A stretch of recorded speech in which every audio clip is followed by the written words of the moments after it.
Is that okay? Good? Yep, thanks.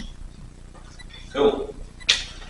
Great, cool. Well, thanks for that introduction, and thanks for hosting us here today. It's really great lecture to this. It looks a bit like an IMAX screen, so yeah, this is pretty cool. So I'm Mike Nelson, I'm from the Environment Agency, and it's really exciting for us to be here as part of this inaugural EastME conference, so I'm really looking forward to seeing the presentations throughout the day. So I'm part of the Environment Agency's Estuaries and Coast Planning team, and that's a national team, and our role is to provide the evidence and advice to basically enable better outcomes for our estuarine and coastal environment.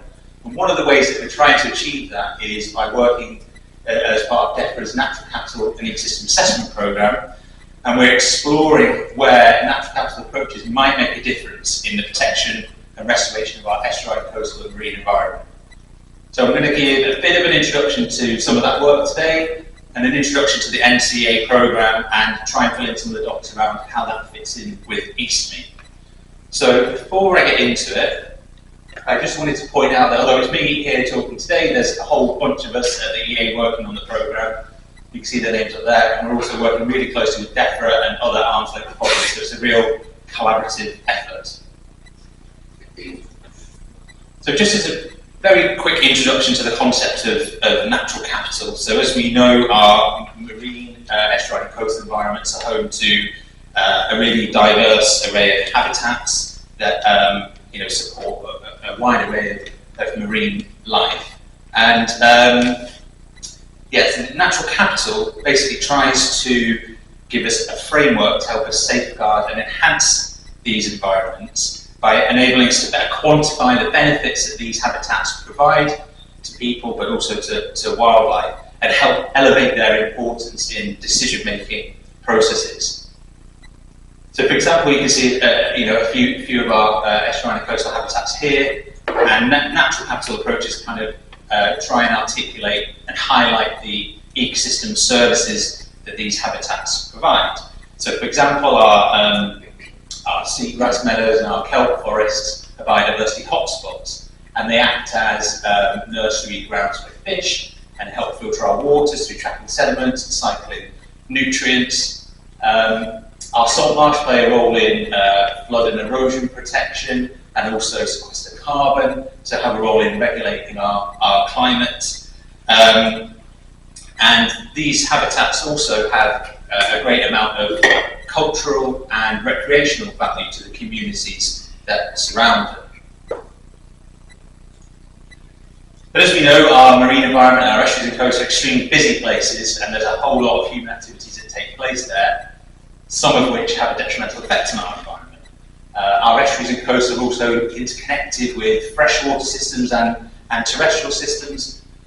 But one of the issues that we face is that the activities that take place further upstream or on land aren't always managed in a way that takes full account of the impacts that they're having on habitats further downstream. So, there's a big kind of disconnect there.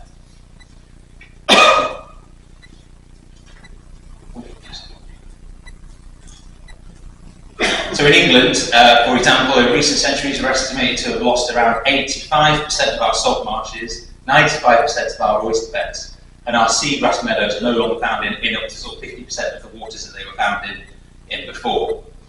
And these habitats remain at risk from coastal development, population growth, pollution, and of course climate change. So what is the NCA programme? So the NCA programme is a DEFRA science and innovation programme that's entering its third year, and it was set up to collect data on the extent, condition and changes over time of England's natural capital and the benefits that they provide to society. So it also aims to provide the kind of tools and evidence that we need to transform how we manage the natural environment through taking natural capital approaches. So for us at the Environment Agency, this is also a really good opportunity to see if we can better connect across the land-sea interface to enable more joined-up management, again, where the pressures are spatially disconnected from the impacts that they're having on the environment. So some of the key questions that the NCA programme is trying to address include, how can we better understand the benefits and services that our natural assets provide? How can we ensure that decision-making processes take into account the full value of our of nature? And how can natural capital approaches be embedded in decision-making to achieve better, or to achieve more positive outcomes for the environment? The programme is split into marine and terrestrial kind of limbs. The Environment Agency is leading the freshwater, estuarine and coastal components of the programme. So we're working across both the terrestrial and marine parts of it. And you can see some of the other partners that are involved in the delivery of the programme there. So it's all the DEFRA ALBs and a whole host of other bodies. So it's quite a large and ambitious programme. There's way too much going in for me to kind of adequately do justice to in a 10-minute slot. So I just wanted to pull out some of the highlights from a marine perspective, just to draw attention to those. So we're working, for example, on exploring how natural capital approaches can be used to enhance decision-making for the marine environment, both at local and national scales, working really closely with Natural England and the Marine Management Organisation on that. We're enhancing our monitoring. Essentially, one of the key, this is important because one of the key barriers to the adoption of natural capital approaches is a lack of data. So our marine monitoring enhancement will hopefully plug some of those gaps and allow us to basically complete a more complete inventory of our key natural capital assets. So how much of these habitats have we got, where are they, what condition are they in? Some of this is building on existing monitoring programs, some of it is developing new monitoring programs. And for the Environment Agency, for example, we're developing a new kelp monitoring program for that. We're exploring the use of innovative techniques such as eDNA to enhance our estuarine fish monitoring capabilities. And another bit that we're really focusing on at the moment is improving our evidence base on the service provision side of things. So evidence on data on kind of ecosystem service provision is often kind of scarce or unreliable, but it's a key part of the whole natural capital approach. So we need to improve our evidence base on that if we're to enable effective natural capital accounting to enhance decision making. So for us, that includes improving our evidence base on how seagrass, salt marsh and kelp cycle nutrients, for example. We're also looking at carbon flux at some of our salt marsh sites.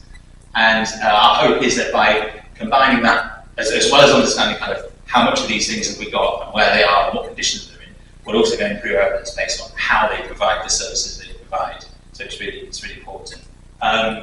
We're developing natural capital-based metrics and indicators to support restoration initiatives, and we're also delivering case studies to understand how we can better join up monitoring and management across the land sea interface in a kind of source to sea manner. So we're doing that case study at the Blackwater and Colne catchment, so not on the Eastern Patch, unfortunately, but we're working with the University of Essex and others to pull together local stakeholders to understand how we can connect pressures or interventions upstream with changes in existing service provision, estuaries and coasts and the marine environment, and to try and understand what evidence people need to invest in recovery where the intervention is quite spatially disconnected from the benefits.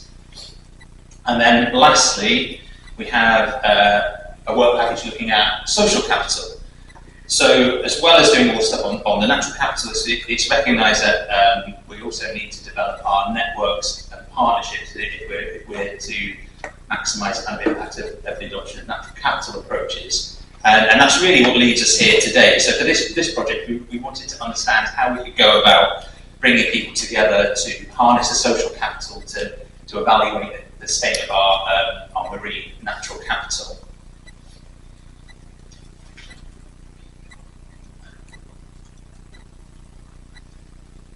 So we've been doing this working with SWMI, so the Southwest Marine Ecosystems.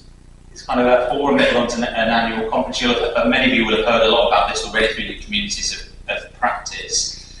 But it seemed like a really great template for building this type of engagement. So what we wanted to do was to understand whether we could take this approach and roll it out to different parts of England. So I think there's a lot of benefits to the SWIMI approach. So, as probably most of you know, it creates these kind of thematic communities of practice for each of the key existing components that are important to that region. And these provide like excellent platforms for building links, not just between people, but enabling people to share data sets, and build that engagement. SWIMI is not run by DEFRA or the Environment Agency or any kind of government funded entity, but rather it's driven by a community of engaged practitioners. So that gives it that kind of independent, authoritative voice when it comes to validating, sense checking, kind of observations that are shared. For me, one of the most interesting things about SWIMI as well is that it's interdisciplinary. So it brings together these practitioners from different thematic topics all to one place. And as many of us know, we're often heads down in our own little silos. So it's really rare to have the opportunity to pool all of those observations, all that information, and all of those people together in one place. I think that's really rare, and that's for me, is one of the most exciting things about SWIMI and eSWMI. And lastly, it meets and reports annually and at a regional scale, which can provide really timely and fine scale insights into the state of our local seas. So this last point is in quite strong contrast to a lot of our kind of statutory assessment and reporting obligations. For example, UK Marine Strategy, you can see we report over a much longer time scale and a much larger spatial scale. So a lot of that nuance can be kind of muddied a little bit. So one of the things we're keen to explore is whether this more kind of regional focused annual reporting could, for example, help us spot emerging issues or respond to the kind of more acute events. So that's nearly it from me. I just wanted to quickly highlight some of the key things going forward, priorities for the NCA. So as I said, we're entering our third year and we're continuing to develop these evidence and tools and understand where natural capital approaches might have effective hooks into real-world decision-making processes. And we're also kind of having much more focus on how we integrate that into a more sort of business-as-usual approach. The Environment Agency, we're really interested in the kind of whole source to sea thing, so systems thinking, but joining up things, ecosystem service flows throughout kind of catchment to coast. That's pretty key for us. And from a social capital perspective, if it's a success, which I'm sure it will be, what we're looking to do is kind of roll that out to at least one other this year. So, a stop tour of the programme. If you're interested, please. There's also, I think, a few NCA bods around today, so I'm sure they'd be happy to talk to you too. So, yeah, thanks for listening and enjoy the day.